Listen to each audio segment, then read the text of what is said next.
kuantifikasi itu kita bicara bisa juga dalam meter lari, bisa bicara dalam lamsam, atau bicara dalam berat barangkali gitu ya, atau benar-benar volumetrik ya, atau luas misalnya. Jadi kita di sini baru kita bicara tentang kuantifikasi proyek. Maaf. Dari work breakdown structure kita akhirnya kita terjemahkan ke dalam daftar kegiatan yang harus dilakukan. Daftar kegiatan ini tentu selalu disesuaikan dengan dokumen gambar dan spesifikasi, ya. Nggak mungkin keluar dari sana, karena ini adalah lingkup project. Jadi kalau kita lihat sebenarnya saya bolak-balik ngomong ke sana bukan apa-apa, supaya kita sepakat nih, memang lingkup project itu dan gambar yang diterjemahkan ke dalam gambar dan spesifikasi itulah yang harusnya menjadi daftar kegiatan pekerjaan. Nah, tadi saya sampaikan juga bahwa disusun dengan satuan yang ditetapkan. Ada ketetapan penentuan, kalau ini harus meter lari, seperti yang saya sampaikan tadi, ini harus luas, harus volumetrik, berat, dan lain sebagainya. Itu ada aturannya, sehingga kemudian kita bisa menghitung kuantitasnya. Taking off list, tadi gambar yang saya sebutkan juga dibuat secara berjenjang. Ada jenjangnya ya, ini jenjang dan kerinciannya tergantung dari WBS yang sudah kita buat sebelumnya. Nah, jadi setelah kita membuat taking off list adalah kita menentukan kuantitasnya berapa, atau quantity take off juga kadang-kadang orang menyebutnya ya. Kuantitasnya berapa ya. Kenapa kita sebutnya bill of quantity? Karena nanti yang akan di-billing, nanti yang akan ditagihkan kepada pemberi pekerjaan. Kuantitas ini sudah saya lakukan. Ini berdasarkan apa? Berdasarkan gambar dan spesifikasi. Sekian persen kuantitas sudah saya lakukan gitu misalnya ya. Kan itu di-billing, nanti diajukan gitu sebagai bukti pekerjaan gitu. Makanya kita harus buat memang inilah kuantitasnya sekian berdasarkan gambar dan spesifikasi tadi. Oke, jadi ada BOQ ya, tadi yang saya sebutkan bill of quantity. Ternyata mengembangkan BOQ itu kita bisa berbagai cara. Ini kembali lagi sebenarnya pengembangan BOQ ini kita melihat kepada WBS tadi ya. Ada dua pendekatan ya yang umumnya digunakan untuk pengembangan BOQ. Ada yang berdasarkan elemen bangunan ya, disebut sebagai elemental. Ada juga pengembangan BOQ yang berdasarkan disiplin pekerjaan. Ya, ada dua. Kita tinggal mau menggunakan yang mana. Supaya apa? Supaya tidak membingungkan gitu dalam membuat tadi taking off listnya tadi ya. Kita kembangkan BOQ-nya berdasarkan bentuknya mau seperti apa, pendekatannya adalah elemen bangunan atau pendekatannya disiplin pekerjaan. Yang sebelah kanan yang pendekatan elemental berdasarkan elemen bangunan, maka sama seperti gambar WBS yang tadi saya berikan. Ada substructure atau fondasi, ada ini saya nulisnya nggak urut ya, hanya supaya kelihatan gambarnya bagus aja. Tapi artinya ada substructure, ada atap, ada dinding luar, ada partisi dan dinding dalam, jendela dan pintu, rangka atap, lantai dan lain sebagainya. Tentu ini bisa dikembangkan ya, tapi ini saya hanya mengatakan ini adalah pengembangan BOQ secara elemental. Nanti dari pengembangan BOQ elemental itu sebagai contoh substructure, memang akan ada pekerjaan betonnya, ada pekerjaan tanahnya, gitu. Baru dirincikan ke dalam pekerjaan jadi yang elemen substructure sebagai contoh, itu baru dirincikan berdasarkan disiplin pekerjaannya. Substructure itu disiplin pekerjaannya apa saja. Ada pekerjaan betonnya, ada pekerjaan tanahnya sebagai contoh. Barangkali ada pekerjaan pipa, lalu misalnya kita bicara tentang atap. Ya, kalau bicara tentang atap, apakah itu atapnya atap pelat, kan berarti ada pekerjaan betonnya juga. Nanti akan ada pekerjaan betonnya. Ada pekerjaan penyelesaiannya juga barangkali ya. Bagaimana untuk atapnya. Jadi elemental itu lebih kepada elemen strukturnya tadi ya, elemen bangunannya gitu.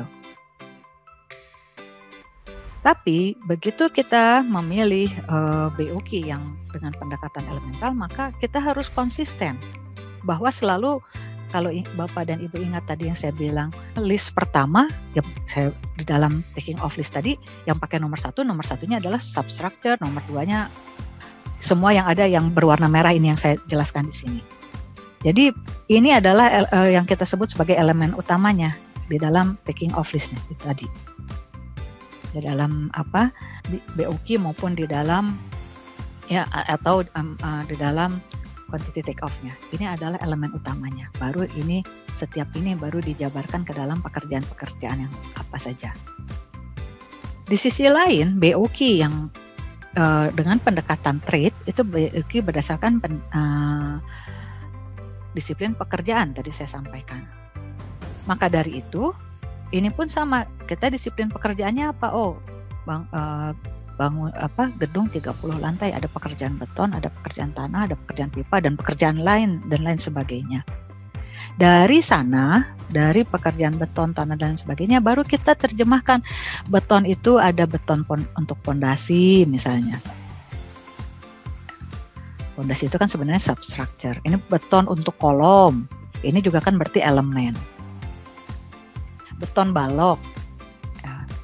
Yang menjadi untuk kalau kita pendekatan BOQ yang menjadi utamanya itu adalah ini. Jadi kalau ini 1 ini berarti A-nya gitu ya.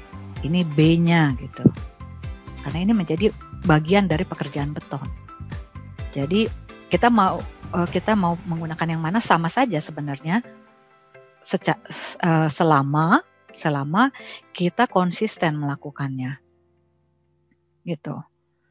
Nah, dari 2 hal ini, kalau kita sudah memilih, kita membuatnya menjadi sebuah daftar ya, tadi yang saya bilang daftar pekerjaan ya. Dari daftar pekerjaan tersebut itu menjadi sebuah daftar yang benar-benar itu memang akan kita kerjakan. Kalau kita membuat daftar yang benar-benar rinci yang akan kita kerjakan, kita mendapatkan manfaatnya. Ya. Kita cocokkan lagi dengan lingkup proyeknya, sesuai enggak? Kita bisa membantu kita untuk apa tadi, ini sesuai enggak dengan lingkup proyeknya? Tadi tujuannya adalah mengurangi risiko, mengurangi ketidakpastian, ya. Dan juga tadi saya sudah juga menyebutkan kemudahan dalam melakukan evaluasi. Artinya gini, kalau kita bicara manajemen itu selalu ada yang namanya perencanaan, pelaksanaan, dan selalu ada yang namanya evaluasi. Perencanaan yang baik dalam membuat BOQ itu akan memudahkan dalam proses berikutnya, yaitu pelaksanaan dan juga memudahkan dalam evaluasi. Bahwa pekerjaan yang kita lakukan itu sesuai dengan kontrak, sesuai dengan gambar yang diberikan dan juga dengan spesifikasinya. BOQ juga memberikan manfaat untuk penyeragaman dalam melakukan penawaran harga pekerjaan. Bukan keseragaman, kita tidak bicara biaya ya Bapak dan Ibu, karena biaya itu justru yang membedakan antara kontraktor satu dengan kontraktor yang lain. Tapi yang disebut keseragaman itu contoh yang tadi saya berikan, ada pekerjaan yang harus dihitung berdasarkan volume meter kubik misalnya. Alangkah sulit ya, atau alangkah bagaimana kita berkompetisi antara satu kontraktor dengan kontraktor lain kalau kita itu tidak ada kesamaan dalam menghitung kuantitas, ya. Makanya pemerintah mengeluarkan SNI untuk nanti kalau kita bicara tentang indeks harga untuk harga satuan itu ya, pemerintah mengeluarkan SNI. Tujuannya adalah menyeragamkan. Oh, kalau galian itu dalam volumetrik, dalam meter kubik. Misalnya, tidak mungkin galian itu yang satu kontraktor menghitung dalam meter lari sebagai contoh, terus yang satu menghitung dalam meter kubik. Enggak, harus seragam. Itu ada rule of thumb-nya. Itu kenapa? Itu untuk memasukkan penawaran harga pekerjaan. Yang akan membedakan itu adalah harga satuan ya, itu kita bicarakan nanti. Yang akan membedakan itu adalah harga satuan, tetapi perhitungan volumenya itu sama, ya. Dengan demikian, manfaat lainnya dari BOQ adalah kemudahan pengelolaan pekerjaan tambah kurang. Kita sudah menetapkan di dalam BOQ itu adalah kuantitasnya, yang nanti akan menjadi harga satuan itu kalau kita bicara berikutnya ya. tapi kuantitasnya di BOQ itu ada sekian meter kubik sebagai contoh ya. Nah, kalau setelah dalam pengerjaan ada pekerjaan tambah maupun pekerjaan kurang, kan kita tinggal menguranginya atau menambahkan dari yang sudah tercantum di dalam BOQ tadi. Itu. Manfaat lainnya tentu seperti tadi saya sampaikan, kemudian dalam perencanaan biaya. Kenapa? Kalau sudah jelas volumenya, kuantitas dari setiap pekerjaan, maka dengan menggunakan analisis biaya kita akan tahu biaya total dari proyek tersebut. Jangan sampai persoalannya adalah di dalam mengembangkan BOQ itu jangan sampai volumenya kurang atau lebih karena membaca gambarnya yang kurang tepat. Ini manfaat dari BOQ. Maka jadi dari gambar konstruksi lalu menjadi BOQ tadi ya lewat WBS tadi. Nah, WBS itu adalah membantu kita membangun quantity take-off ini. Dari gambar konstruksi dan spesifikasi sebenarnya ada satu pekerjaan sehingga kita bisa tahu kuantitinya berapa, ya, jumlahnya berapa. Dan di situ kita melakukan pengukuran atau measurement. Nah, kenapa saya menyampaikan kita pengukuran measurement ini? Biasanya kalau kita lihat dalam pelaku industri konstruksi ada yang dikenal sebagai quantity surveyor. Dia melakukan pengukuran, ya. Dia mengukur kuantitasnya berapa dari sebuah pekerjaan. Ya, dari gambar konstruksi terlihat denah seperti ini, penampang bagaimana, dia melakukan pengukuran. Yang dimasukkan nanti pengukuran itu ke dalam BOQ ini, ya. Nah, dalam menentukan pengukuran tadi, menghitung kuantitas, pengukuran berarti menghitung kuantitas, itu ada aturan mainnya. Kalau kita menghitung kuantitas, itu harus dalam keadaan bersih, net, ya. Lalu kalau dimensi diukur dengan nilai mendekati 10 mm.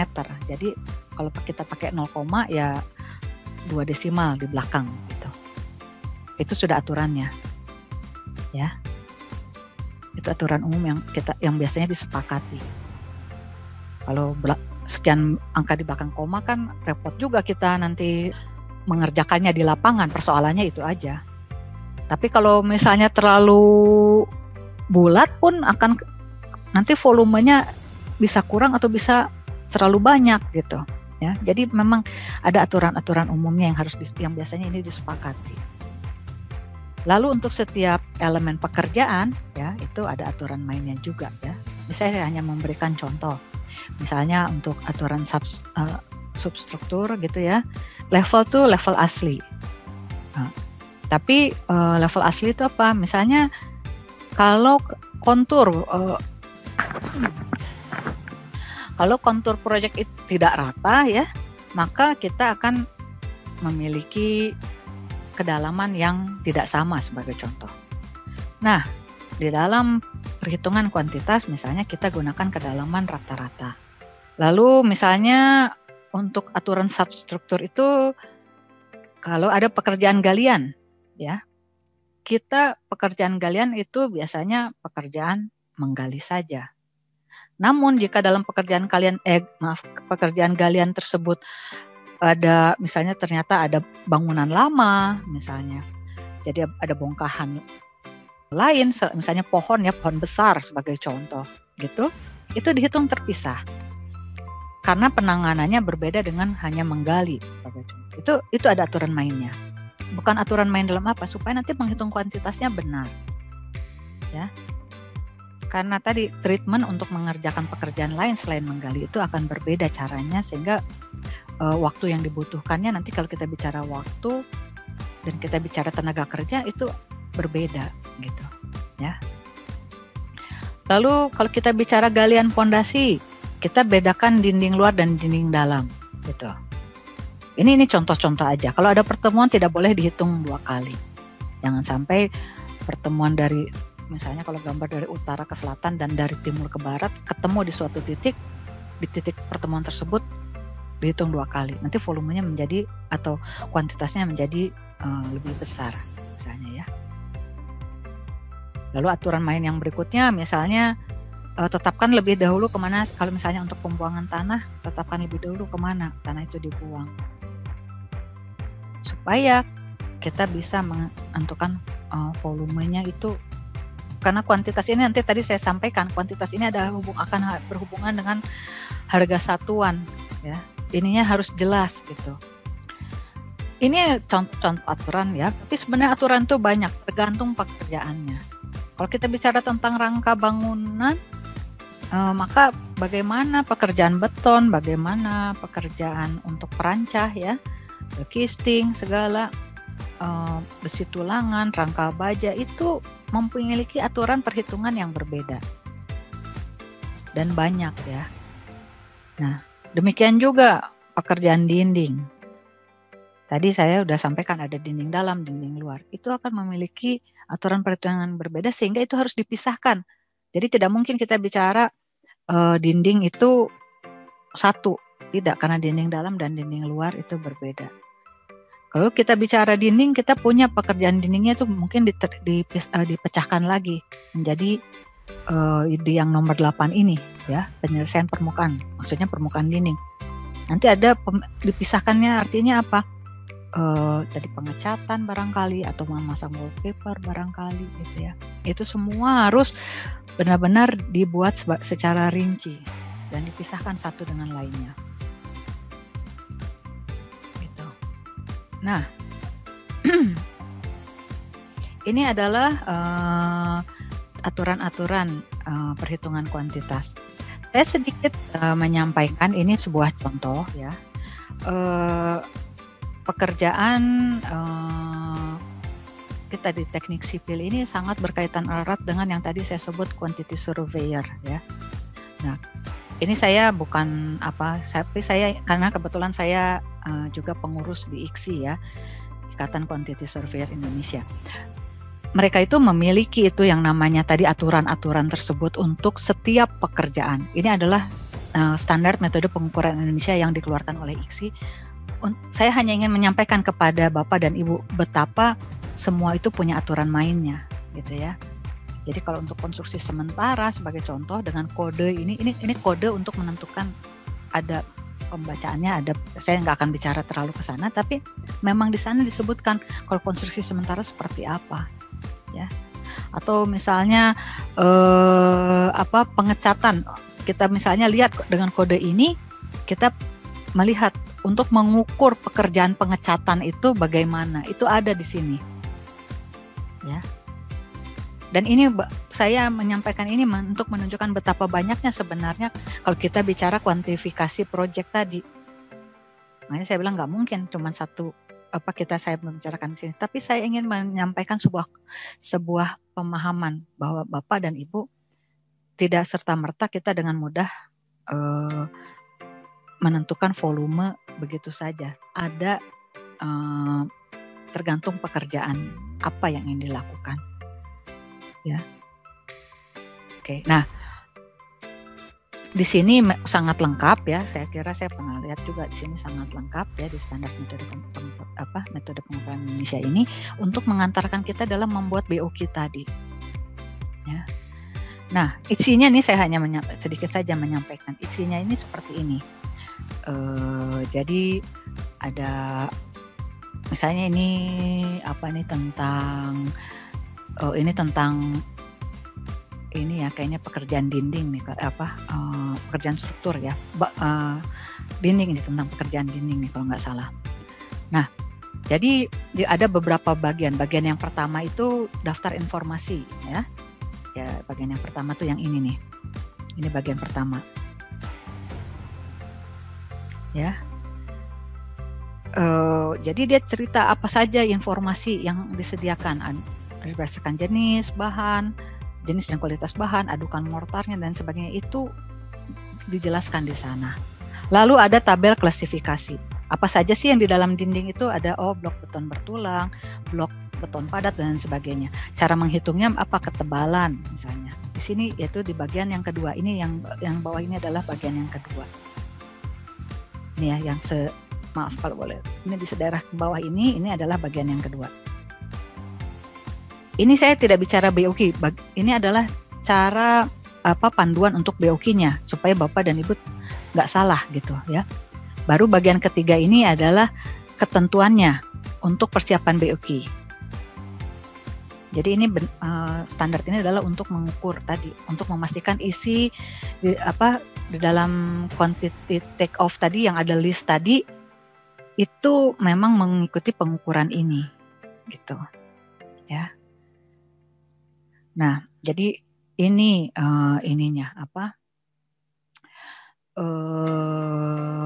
cara-cara atau aturan mainnya lah ya. Oke. Nah, ini saya memberikan contoh bahwa elemen pekerjaan arsitektur tadi itu sangat banyak ya, mulai dari pekerjaan atap, tangga, dinding luar dan pelapisnya, pintu luar dan jendela, dinding, partisi. Nah, sampai ke pekerjaan saniter ini itu diatur ketika kita mau menghitung volumenya. Ya. Pekerjaan atap ini bagaimana menghitung volumenya itu diatur di sana gitu, diatur di dalam sebuah standar. Barangkali di di perusahaan Bapak dan Ibu pun ada gitu ya. Tapi yang aturan-aturan main yang tadi diseragamkan itu tetap harus tetap harus diikuti gitu supaya itu adalah competitiveness kita gitu ya.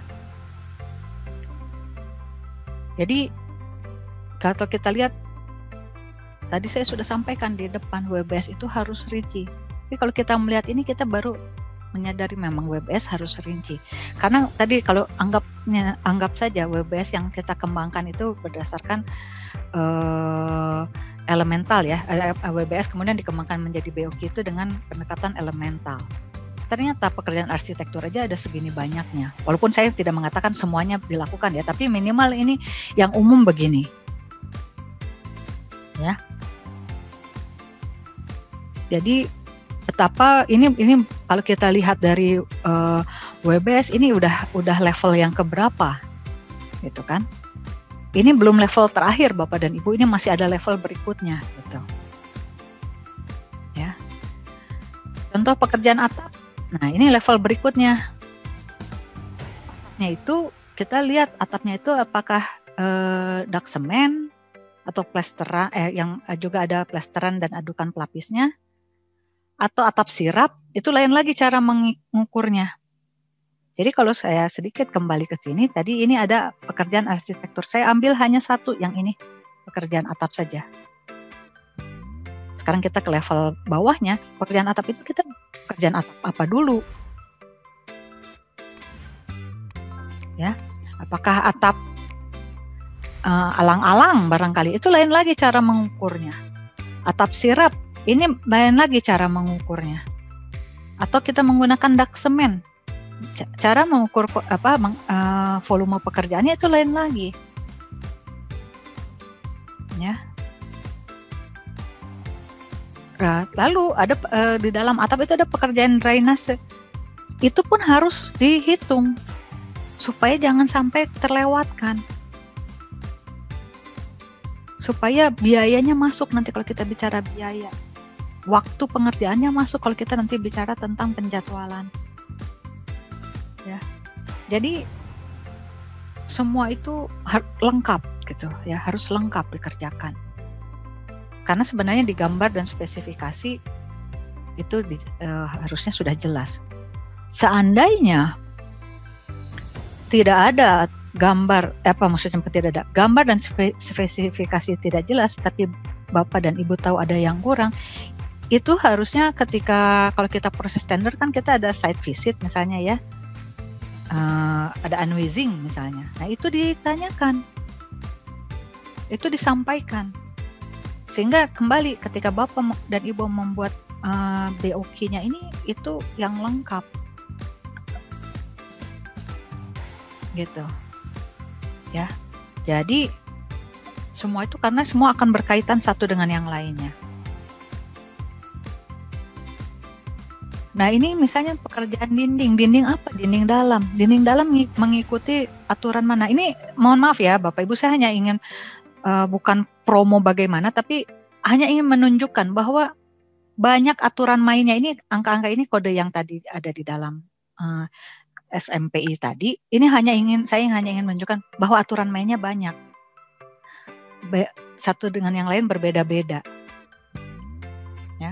Dinding bata dengan bata ringan itu berbeda. Gipsum beda lagi. Dinding insulasi beda lagi. Ya. Lalu kita lihat dinding itu satuannya meter. Meter persegi. Bukan volume ya, bukan meter kubik. Tapi kita ketebalannya dinyatakan. Ini ada aturannya. Ini yang harus dipastikan ketika kita melakukan kuantifikasi proyek, jangan sampai salah. Lalu ketika kita menyatakan ketebalan dinding, itu tebal bersih, tidak termasuk plester. Karena pekerjaan plester itu berbeda lagi. Gitu. Nah, hal-hal ini harus jelas. Jangan sampai Bapak dan Ibu menghitung volume dinding sebagai contoh di sini. Lalu volume dinding ini sudah benar dalam meter persegi, tapi dengan suatu asumsi dinding ini sudah termasuk plester misalnya. Karena apa? Karena harga satuan plester dengan harga satuan nanti kalau kita bicara biaya, harga satuan plester dengan harga satuan dinding ini berbeda. Dan ternyata kita misalnya melupakan pekerjaan plester. Ya. Jadi kuantifikasi itu sangat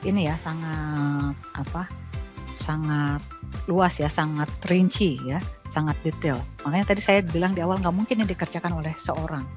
Harus ada teman satu tim ya yang mengerjakan cek dan recheck, memastikan semua yang ada di dalam gambar, semua yang ada dalam spesifikasi itu masuk. Dan apalagi kalau tadi ada site visit dan envisaging, ada perubahan-perubahan ya, ada gambar yang belum lengkap dan lain sebagainya, itu sudah diantisipasi di dalam BOQ-nya. Ya. Kuantifikasinya sudah dijelaskan di sana. Ya. Karena ada gambar, nanti saya akan memberikan sebuah contoh, karena ada kalanya gambar tidak menunjukkan volume pekerjaan tertentu. Nanti kita lihat contohnya di belakang. Ya. Nah, ini saya mengambil sebuah pendekatan, ini biasanya dilakukan di negara-negara Commonwealth ya. Tapi menurut ini saya ambil juga dari SMPI karena quantity surveyor tadi memang lebih banyak di istilah-istilahnya lebih banyak di negara-negara Inggris dan Commonwealth-nya ya. Nah, tapi ini pengukuran secara manual dan ini menurut saya pengukuran yang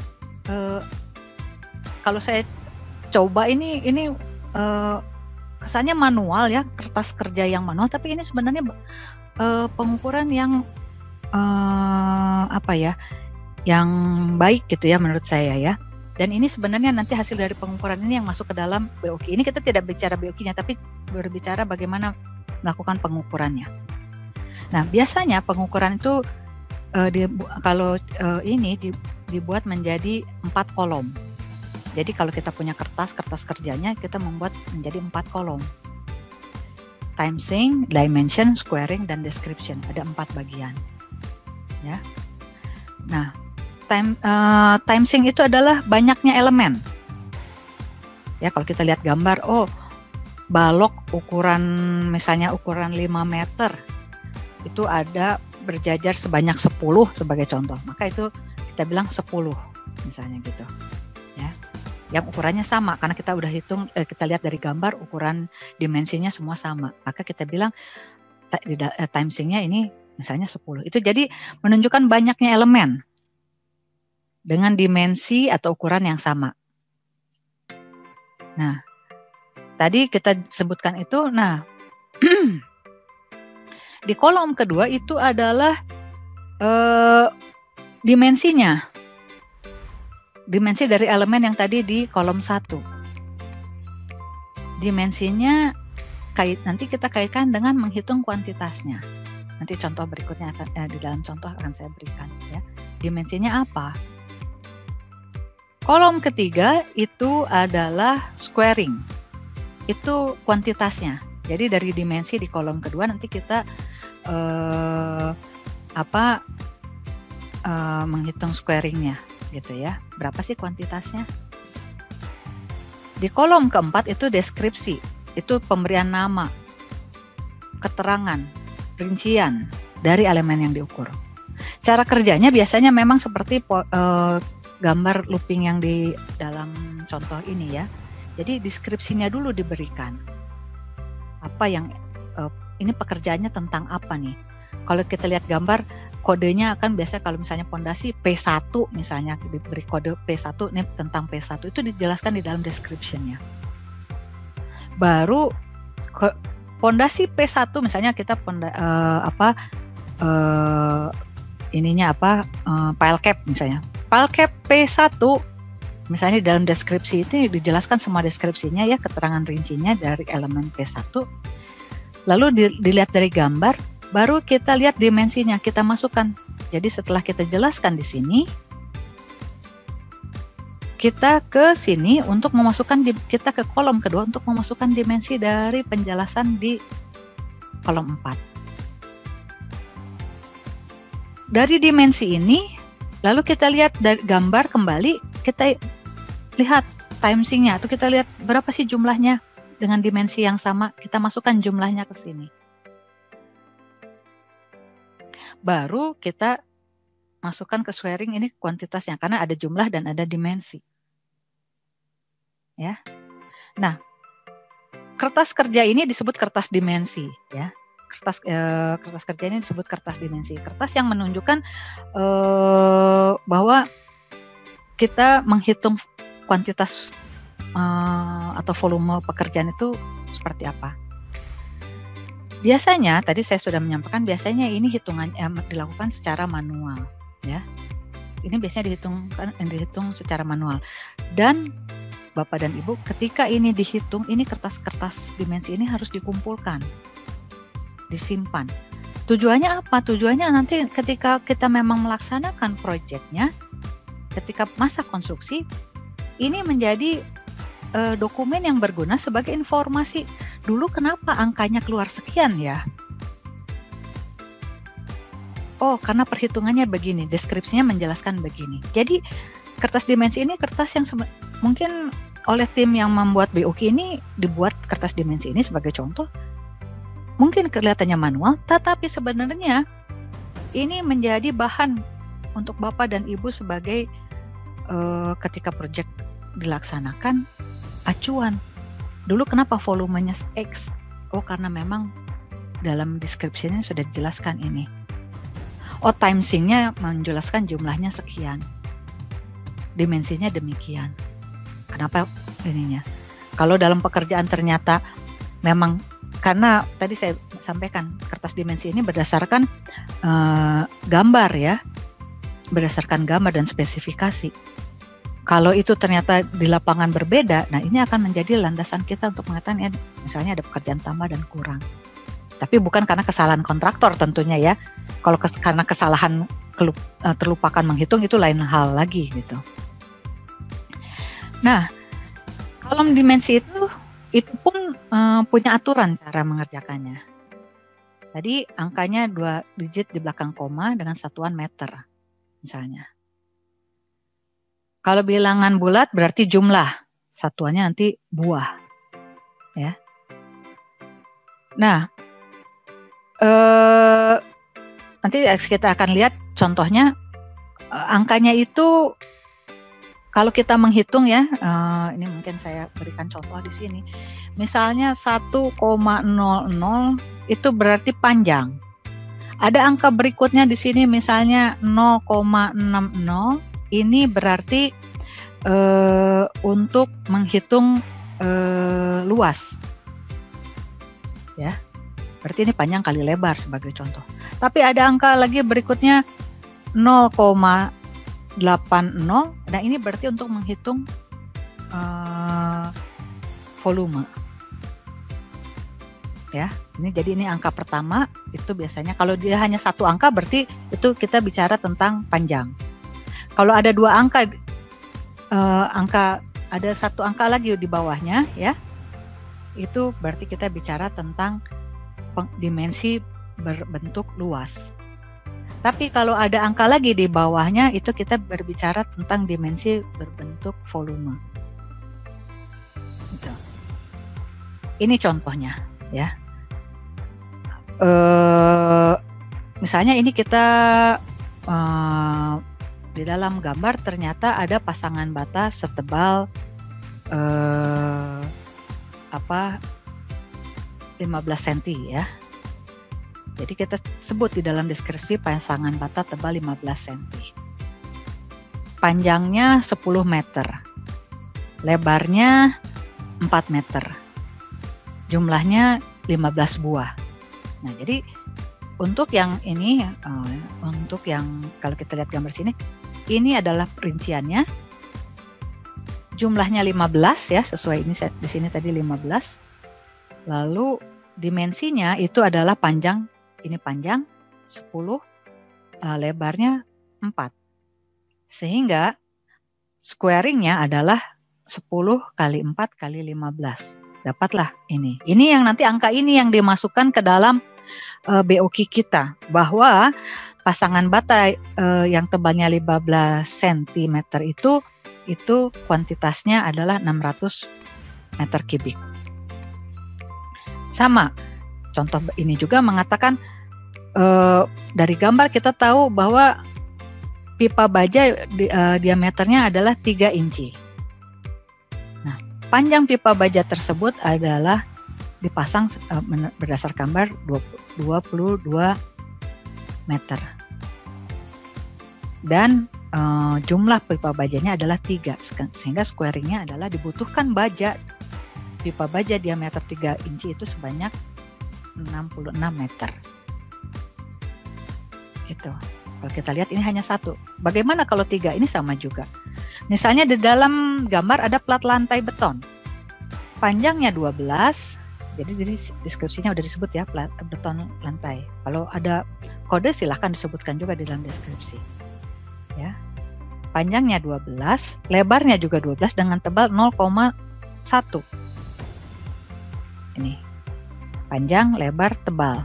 Karena kita akan menghitung volume beton lantai. Ya.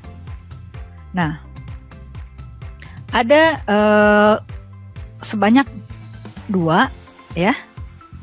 Di 2 tempat ya, dan di setiap tempat itu masing-masing jumlahnya 10 misalnya. Maka kalau kita kalikan semua ini angkanya adalah 288 meter kubik. Itu cara perhitungannya. Nanti angka-angka yang ada di dalam squaring ini yang nanti masuk ke dalam ke dalam BOQ kita. Ya. Lalu kadang-kadang di dalam membuat kertas dimensi ini ada kode, artinya penggunaan beberapa istilah gitu ya. Misalnya sebagai contoh, ternyata setelah dihitung ada tambahan, ya, ada tambahan ternyata yang semula dihitung ya. Ini tentu sebelum ini masih dalam tahap perencanaan ya. Ada tambahan yang semula 15, ternyata ada tambahan 2 gitu ya. Ya, jadi dalam menghitung squaringnya kenapa dapat 680 adalah 15 tambah 2, lalu ini panjangnya 10, lebarnya 4 ya. Jadi kita lihat 680 meter persegi. Lalu ada lagi istilah yang namanya DDT, karena ternyata pasangan bata itu ada pintunya, jadi ada deduction, ada pengurangan. Nah, kita hitung berapa pintunya. Oh, pintunya itu ada 4, gitu ya. Dengan panjang 2 dan lebarnya 10 misalnya. Kita lebarnya panjang 2,1, lebarnya 1 meter. Nah, maka kita masukkan di sini panjang dan lebarnya. luas pintu berapa, jumlah pintu berapa. Maka ini menjadi squaring pintunya. Nah, dengan demikian total pasangan bata tebal 15 cm itu adalah 671,60 meter persegi, yang merupakan pengurangan dari 680 dikurangi 8,4. Ya. Jadi ini nanti kalau Bapak dan Ibu masukkan di dalam BOQ itu adalah nilai 671. Kertas dimensi ini disimpan untuk membantu ketika proses pelaksanaan. Kenapa volumenya 671?